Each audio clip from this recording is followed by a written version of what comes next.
Problem নিয়ে আসছিলেন? জি, আমি মোহাম্মদ ফাজদার রাব্বি, আমার বাসা হলো গাজীপুর।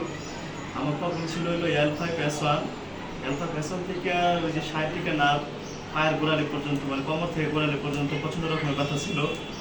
আমি ইভেন হাঁটতেও পারতাম না ভালো করে। যখন এখানে আসছি আমার মোটামুটি 2 জন ধরে নিয়ে আসতে হয়েছে। এখন আলহামদুলিল্লাহ 15 থেকে 20 দিন ফিজিওথেরাপি নেওয়ার পর এখন 90% রিকভার। এখন আমি যতবার ইচ্ছা ততবার হাঁটতে পারি, কোনো সমস্যা দেখা দিচ্ছে না। আপনি আগে যখন হাঁটতেন তখন কি কেমন ফিল হতো? যে আগে যখন হাঁটতাম আর কি, আমি 100 কদম হাঁটার পরে আমার বসতে হইতো, কারণ তখন পায়ের রোগে প্রচন্ড রকম টান দিত, আমি হাঁটতে পারতাম না। আপনি কি করেন? যে আমি শেরেবাংলা কৃষি বিশ্ববিদ্যালয়ের ছাত্র আর কি। আমাদের এইখানকার যে Rabbi physiotherapy centre and rehabilitation centre, এখানকার খোঁজ পাইলেন কি করে? যে আমি অনলাইনে প্রথম সার্চ দিয়েছি যে আশেপাশে কোথায় ফিজিওথেরাপি সেন্টার আছে। তারপর দেখলাম আর কি মোহাম্মদপুর আপনার, মানে এই রাবি ফিজিওথেরাপি সেন্টারটা আর কি কাছে আর কি। তারপর আপনার সাথে যোগাযোগ করলাম। এই ব্যথাটা কতদিন আগে আপনার হয়েছিল? হয়েছে এটা কিভাবে? এইটা মেনলি হয়তোবা 5 বছর আগে আমি খেলাধুলা করছিলাম, ওই সময় ব্যথাটা হয়তোবা লাগছিল। তারপর আর কি 3 মাস হলো আর কি প্রচন্ড রকম দেখা গেছে। এটা কিভাবে খেলতে গেছে পড়ে গেছিলেন না এমনিতেই ব্যথা হঠাৎ ব্যথা? হ্যাঁ, খেলতে গিয়ে পড়ে গেছিলাম আর কি, স্পোর্টস ইনজুরি।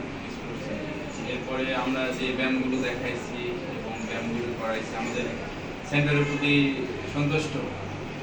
আলহামদুলিল্লাহ, আপনারা যে ট্রিটমেন্ট দিচ্ছেন, মানে অন্যান্য ফিজিওথেরাপি থেকে আপনাদের ফিজিওথেরাপিটা অনেক বেটার, কারণ আমি আরো এক দুই জায়গায় এক দুদিন করে নিয়েছি। আপনারা মানে কাজটা নিজের মতো করে করছেন আর কি। আমি সম্পূর্ণ আমাদের জন্য দোয়া করবেন এবং আরো যেন আপনি পেশেন্টকে বলবেন যাদের কোমরের প্রবলেম হচ্ছে, যে কোনো ফিজিওথেরাপি, তারা ঢাকা ইউনিভার্সিটি থেকে পিপিটি করছে বা এমপিটি করছে, তাদের কাছ থেকে কোয়ালিফাই ফিজিওথেরাপিস্টের কাছ থেকে যেন ফিজিওথেরাপিটা নেই, এগুলো আপনি অ্যাডভাইস করবেন। হ্যাঁ, আপনি যে কোনো ধরনের ব্যথা, কোমরের ব্যথা, ঘাড়ের ব্যথা হইলেই যে আপনার ডাক্তার দেখাবে, তার পাশাপাশি ফিজিওথেরাপি নিলে দ্রুত ইমপ্রুভ করবে। যেমন ধরেন আপনি বড় এক প্রফেসর দেখাইছেন, তার পাশাপাশি ওষুধ খাইছেন, খাওয়ার পরে আপনি যে আমাদের ফিজিওথেরাপিটা নেওয়ার পরে আলহামদুলিল্লাহ, এরপরে যারা পরবর্তীতে আপনি দেখবেন যে কোমরের ব্যথা হচ্ছে, ঘাড়ের ব্যথা হচ্ছে বা যে কোনো জয়েন্টের ব্যথা হচ্ছে, সেক্ষেত্রে যে কোনো ফিজিওথেরাপিস্টের কাছে বলবেন যে তাদের কাছ থেকে বিপিটি যারা ঢাকা ইউনিভার্সিটি থেকে করছে বা রাজশাহী ইউনিভার্সিটি থেকে যারা বিপিটি করছে, তাদের কাছ থেকে ফিজিওথেরাপিটা ট্রিটমেন্ট দিলে দ্রুত ভালো হবে এবং সে স্যাটিসফাই হবে।